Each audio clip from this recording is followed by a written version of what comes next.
চূড়ান্ত সনদ বাস্তবায়ন আদেশ দিন এবং পরবর্তীতে জাতীয় নির্বাচনের পূর্বে নভেম্বর অথবা ডিসেম্বর মাসের মধ্যেই কোন ভোট আয়োজন করতে হবে, এর কোন বিকল্প নাই। সংগ্রামী সাথী এবং বন্ধুগণ, আপনাদের নতুন করে আর নতুন গল্প বলার কিছু নাই।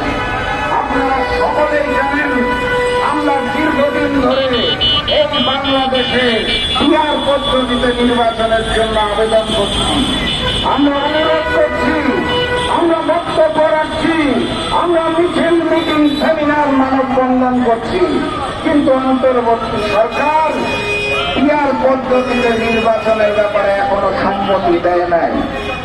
আমরা যেই স্বৈরতন্ত্রে ছিলাম সেই স্বৈরতন্ত্র থেকে বেরিয়ে এসে বাংলাদেশের মানুষের সরকার করার জন্য, চাঁদাবাজ মুক্ত বাংলাদেশ করার জন্য, গণতান্ত্রিক বাংলাদেশ করার জন্য, দেশের জনগণের সরকার করার জন্য, ভবিষ্যতে যাতে আবার নতুন করে ব্যতিক্রম সৃষ্টি না হয় সেই কারণে পিআর পদ্ধতি ব্যতীত আর কোন বিকল্প আমাদের হাতে নাই।